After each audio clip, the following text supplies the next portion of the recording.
مسلم ابن عقیل کی شہادت کتنی پڑھی جاتی، لیکن خود مسلم کی شہادت کے اندر اگر آپ دیکھیں تو باقاعدہ اپنی شہادت سے پہلے عمر سعد کو 3 وصیتیں مسلم ابن عقیل نے کی تھی. اور دیکھیے مسلم کو پتا تھا کہ میں مولا کے لیے اپنی جان دے رہا ہوں، جنت میرے لیے یقینی ہے، حق کے اوپر بالکل 100% سے زیادہ ان کو یقین تھا کہ میں حق پر ہوں اور جنت میرا حق ہوگی. لیکن کیا ہے جو 3 وصیتیں کی، پہلی وصیت عمر سعد سے یہ کی تھی کہ میرے ذمے 700 درہم کا قرض ہے، 700 درہم کا قرض ہے، میری تلوار اور زرہ بیچ کر میرے قرض کو چکا دینا. دوسری میری وصیت یہ ہے کہ مجھے دفن کر دینا، اور تیسری وصیت یہ ہے کہ میرے آقا و مولا تک میرا پیغام پہنچا دینا کہ وہ کوفے نہ آئے. یہ 3 وصیتیں کی تھیں.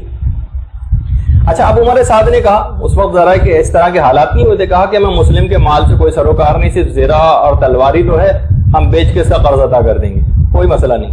جب ہم اس کو مار ہی دیں گے تو اس کا جسم ہمارے کس کام کا، اس کو دفن بھی کر دیں گے. رہا معاملہ حسین کا، تو جب تک وہ ہماری راہ میں مزاحم نہیں ہوتے جب تک ہمیں ان سے بھی کوئی سروکار نہیں. اس کے بعد باقاعدہ مسلم کو لے جایا گیا دارالامارہ پہ، چھت پہ. بکر ابن حمران ایک تھا دشمن اہل بیت، اس نے مسلم کو نیچے پھینکنا چاہا اوپر سے، لیکن اس شخص کے بالکل ہاتھ پاؤں ہی جواب دے گئے، بالکل فالج ہو گیا، حرکت بھی نہ کر سکا.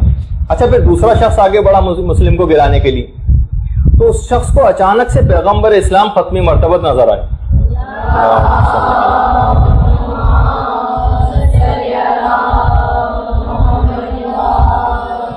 پیغمبر اسلام کو دیکھتے ہوئے شخص اتنا دہشت زدہ ہوا کہ دارالامارہ کی چھت سے گر کے نیچے مر گیا. یہاں تک کہ ایک تیسرا شخص تھا، اس نے مسلم کو وہیں پر شہید کیا چھت پر ہی. اس کے بعد مسلم کے لاشے کو اوپر سے نیچے پھینکا. مسلم کا سر 2 ضربوں سے جدا کیا گیا، لیکن علامہ مجلسی سے فرماتے ہیں کہ ہائے افسوس نواسہ رسول کا سر 12 ضربوں سے جدا کیا گیا. خیر، تو اس میں بھی اس پورے واقعے کے اندر بات یہی تھی کہ خود مسلم اس بات کے لیے بڑے کنسرن تھے اور بہت اس بات کو محسوس کر رہے تھے کہ اگرچہ مجھے شہادت مل رہی ہے لیکن 700 درہم کسی اور کا قرض میرے سر کے اوپر ہے، میں اس کو ادا کیے بغیر کہیں اس دنیا سے نہ چلا جاؤں. شہادت ہونے کے باوجود اس بات کی بڑی انہوں نے خیال رکھا.